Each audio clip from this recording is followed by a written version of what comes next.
Makanya yang suka geser-geser tanah silakan. Silakan. Kebun sawit, kebun karet, batas rumah sudah ditetapkan. Badan Pertanahan Nasional sudah menetapkan batas tanah. Ini panjangnya, disaksikan, difoto. Oke, janji, deal. Besok dia geser. Saya nggak ngelarang, silakan aja, silakan. Tapi tengok nanti. Itu masih dikubur, belum lagi di akhirat. Apa kata Nabi SAW? Siapa yang menggeser sempadan batas tanah qaidah sibrin, sejengkal kau geser, uida tuwiqa, dililitkan ke lehernya sab'i aradin, 7 lapis tanah ke bawah, 7 lapis tanah akan melilit lehermu. Alhamdulillah, alhamdulillah kami nggak pernah geser sejengkal. Terus 5 meter, tahankanlah. Nangis di pintu Ka'bah, ya Allah. Memangnya selesai dengan doa ya Allah ya Rabb?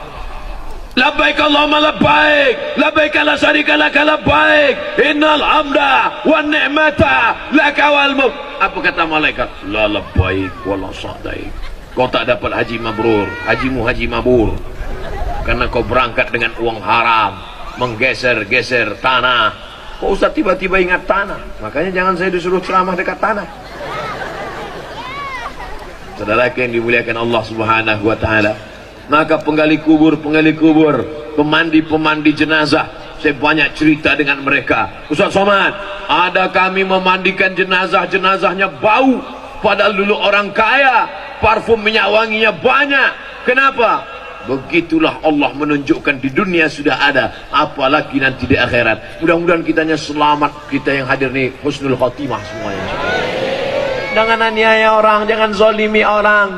Orang yang mengajar anak kita alif bata, anak-anak guru MDA, mereka yang mengajarkan anak kita cara wudhu, cara sholat. Guru fisika angkat PNS, guru kimia angkat honor daerah, guru matematika angkat jadi ASN, guru ngaji hidup segan mati tak mau macam kerakap tumbuh di batu. Oleh sebab itu Bapak Ibu, kita angkat harkat martabat mereka ini. Kalau mau Allah tetap menurunkan ketenangan, dan Sukamara tetap menjadi baldatun thayyibatun wa rabbun ghafur. Amin. Ini anak-anak yang sekarang ibu gendong, ini anak-anak yang sekarang ibu bawa hari ini, ibu-ibu yang hari ini membawa anak, insya Allah anak yang dibawa pagi ini semuanya menjadi anak yang soleh dan solehah. Lebih 40 orang mengaminkannya. Saya kalau mau dipoto saya harus itu dulu, karena banyak foto yang di share di internet yang posenya sedang nggak bagus. Menurut saya sudah.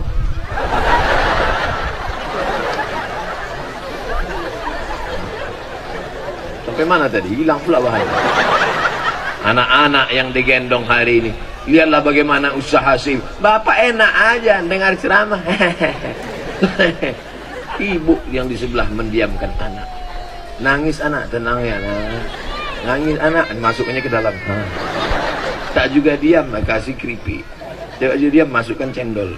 Tak juga diam, ayo dah balik. Tapi insya Allah anak-anak ibu akan menjadi anak yang soleh. Mereka yang akan mendoakan jenazah ibu dan bapak di liang lahat. 20-30 tahun lagi bapak ibu semuanya sudah mati. Saya hidup. Ustaz ini nggak enak. Yang giliran hidup dia aja, kami mati. Oke, kalau gitu kita balik. Di antara bapak ibu kelihatannya saya yang lebih dulu. Maksudnya saya lebih dulu mengiring jenazah bapak itu. Saudara yang mati nggak usah dipesan, nggak usah di request. Saya berapa kali dikhawatirkan orang mati. Ustaz, banyak-banyak minum air putih ya. Nampaknya Ustaz nggak lama lagi mati. Malah dia mati duluan. Saya nggak mati-mati. Diusir nggak mati. Dilaporkan nggak mati. Tapi sampai masanya akan Janganlah semangat kali. Saudara yang dimuliakan Allah Subhanahu wa taala, mati jangan takut, mati jangan cemas, mati jangan khawatir. Yang perlu kita takutkan adalah apa yang kita bawa mati. Itu mobil yang mewah, cantik-cantik itu. Mohon maaf kalau kebetulan mobilnya yang saya tunjuk. Ada mobil mewah itu dibawa mati? Enggak ada. Tapi ada mobil yang dibawa mati. Mana dia? Mobil wakaf ambulance. Mobil ibu ada 5, mobil bapak ada 3. Datang ke masjid. Ini mobil saya wakafkan. Untuk apa? Untuk membawa jenazah yang gemuk-gemuk saja. Jenazah Abdul Somad jangan, cukup dipikul. Saya insya Allah ringan. Kemarin di hotel kan ada timbangan, naik saya ke atas. Ternyata saya sudah bertambah 53. Rupanya pakai sepatu. Saudara yang dimuliakan Allah SWT, mobil bisa dibawa mati dengan syarat apa? Wakafkan masjid, serahkan mobil ke masjid supaya ada jenazah-jenazah, ada orang tua. Saya baca di koran pasien dari rumah sakit karena tidak punya uang dibawa naik ojek sampai beritanya ke Sukamara. Dibawa naik ojek. Untung tukang ojeknya nggak tahu. Pas ditanya ini apa? Ikan. Kok besar sekali? Ya ikannya besar. Padahal anak dia digulung dalam tikar. Membaca berita itu tertawa tersenyum sambil menangis, air mata jatuh ke dalam. Kenapa? Karena orang kaya tak peduli. Orang kaya tidak peduli dengan keadaan orang miskin. La yu'minu ahadukum, kamu tidak beriman hatta yuhibba li akhi, sampai kau sayang kepada saudaramu ma yuhibbu li nafsi, sama seperti sayang pada diri sendiri. Iman bukan diukur dengan sholat berjamaah saja. Iman bukan diukur dengan ke Masjidil Haram saja. Tapi iman diukur bagaimana kita peduli kepada tetangga, saudara, kawan, sahabat kita. Setelah mendengar ceramah ini, gimana? Siap mewakafkan mobilnya untuk mobil ambulan orang miskin, orang susah? Semuanya yang bilang siap. Semua yang bilang siap nggak punya mobil. Ya Allah, semua yang hadir ini belilah mereka mobil, ya Allah. Yang aminnya enggak terlalu kuat, mobil second, ya Allah. Bapak Ibu yang dimuliakan Allah Subhanahu wa taala, mengapa Abdul Somad tidak berbangga hati pagi ini? Yang merekamnya bukan Menkom Info, yang merekamnya bukan TV One, tapi anak-anak soleh. Ya.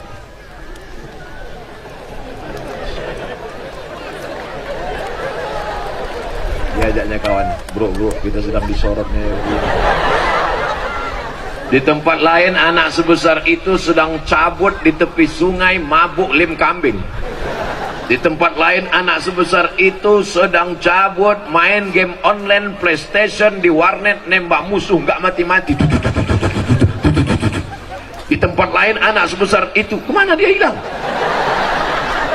Sedang melawan bapaknya, emaknya durhaka. Tapi di Sukamara, anak sekecil itu datang mendengar ceramah, mendekati ustadz, mengambil gambar ustadz, pulang ke rumah, akan dia tonton, akan dia ulang. Ada ustadz dalam kepalanya.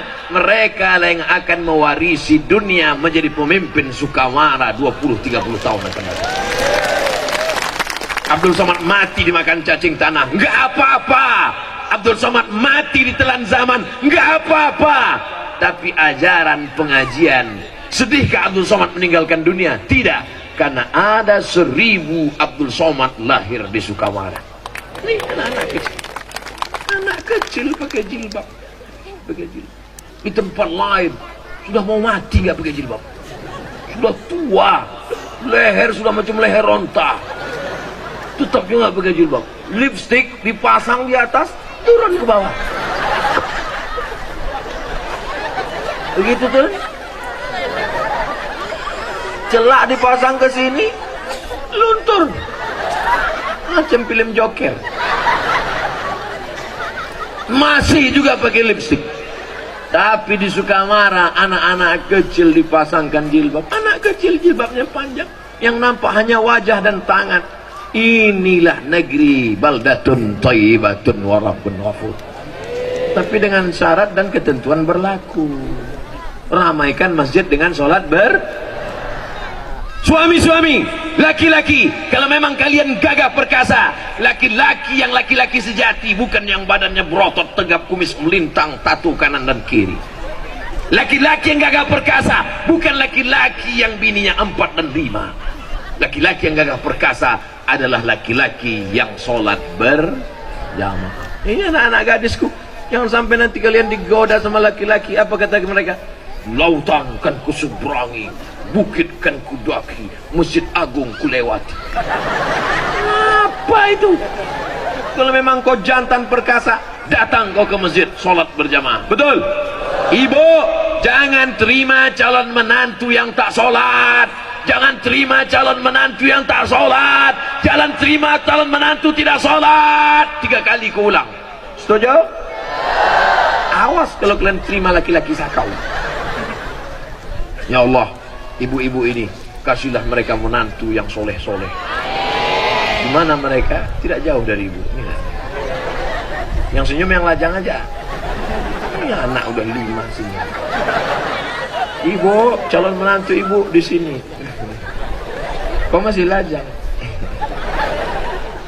Ibu begitu, bapak ikut senang. Tidak ada gunanya kaya. Saya sudah banyak lama hidup, banyak dirasa, jauh berjalan, banyak dilihat, lama jadi ustadz, banyak yang curah. Ustadz Somad, saya sangka dulu kalau nikah sama dia bahagia. Dia PNS, pengusaha, mobilnya megah, rumahnya mewah. Saya sangka kalau nikah sama dia bahagia, ternyata Pak Ustadz rasanya seperti tidur sama babi hutan. Kenapa gitu, Bu? Dia nggak sholat. Apa yang bisa saya lakukan, Pak Ustadz? Suami saya nggak sholat, nyanyi. Hah? Sudah ada surat teguran dari anggota DPD. Kenapa nyanyi, Pak Ustadz? Bukannya doa. Suami saya nggak sholat. Jadi apa yang saya lakukan, Pak Ustadz? Ibu cukup nyanyi aja pagi-pagi. Apa nyanyinya, Pak Ustadz? Sepohon kayu daunnya rimbun, serta buahnya, walaupun hidup 1000 tahun, kalau tak sembahyang. Nanya, walaupun hidup 1000 tahun, kalau tak sembahyang apa gunanya? Itu hari pertama. Tengok besok dia enggak juga berubah. Hari kedua, sepohon kayu rimbun.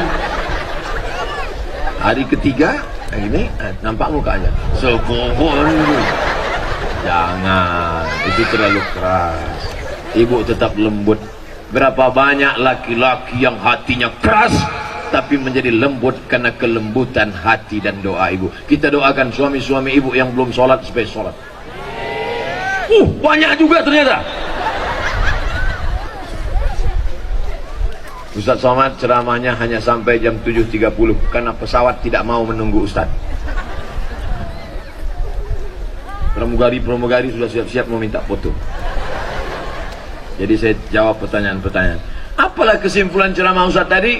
2. Yang pertama, siapkan infrastruktur, wakaf tanah, wakaf semen, wakaf bangunan, wakaf mobil, wakaf ambulan. Setuju?